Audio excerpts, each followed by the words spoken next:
Bernard was telling us yesterday that you guys have similar roots, started same elementary school, I guess. Yeah, PS 67 in Fort Greene, Ingersoll houses, Myrtle Avenue.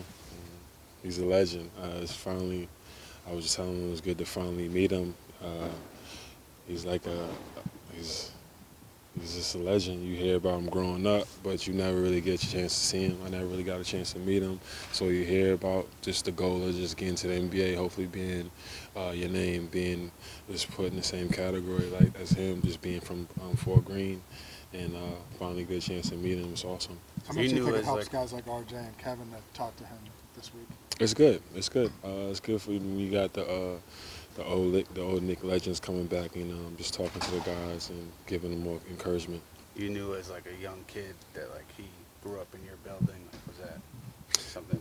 Yeah, he lived on the other side from me, and one thing about where I'm from is three different parts of Fort Greene. It's different sides of the Ingersoll houses, and we're very competitive, and we always just tried to build off of what him and his brother left behind, and they built a good rep, and most of the kids in Fort Greene try to represent the same way. Is PS 67 the reason you're wearing 67? I think you said that was. Yeah, 67 is a strong number in my neighborhood. It means a lot to us. When you see 67, most people understand it represents Fort Greene. You played with Bobby when he was with the Bulls as a young player. Have you seen strides from him and what you're looking at now? Yeah, he turned to the pro we thought he'll turn into. We were real tough on him. He came into Chicago behind us, and he was able to learn behind a lot of tough veterans, and you can see it paid off the way he handles himself on and off the court, and it's good to just see Bobby just mature into a solid player. What have you thought about Mitch? Practice. That's my guy. We're clashing all day in practice, and we're constantly joking around. But it's just good to be around him. Been going against him for since last year, so it's finally good to be around him and compete. You've been in the league a long time. You've played with and against a lot of guys. When you see his tools, like what do you think of what he has?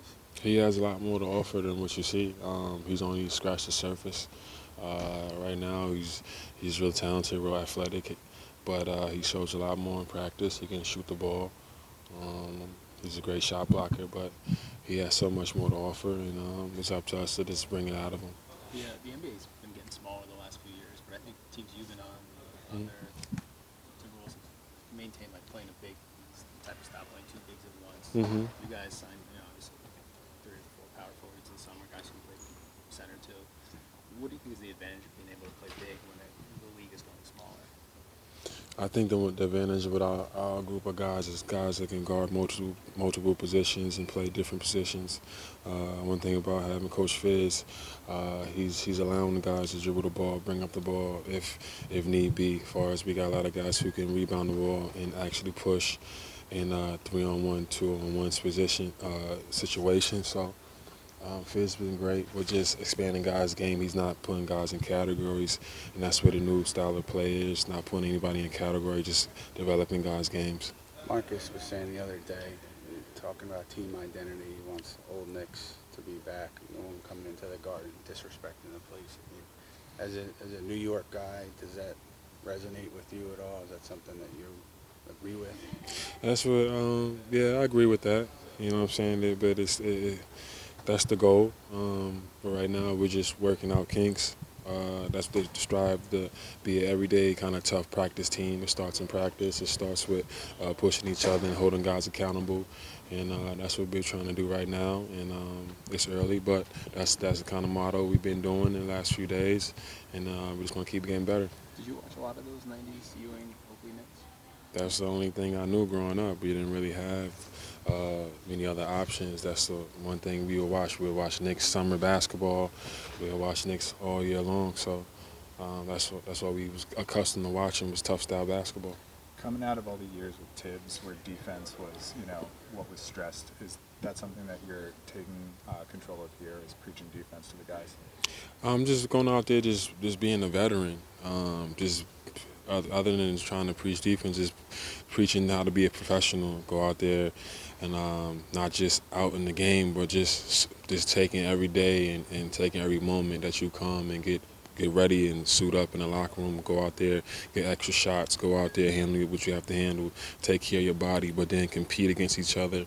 And no days off. Every day you have to compete and push each other to the limit, and that's what we're trying to do. You still have a lot of family in Brooklyn? My family is heavily based in Brooklyn. I have all my family in Brooklyn. It's good to be here.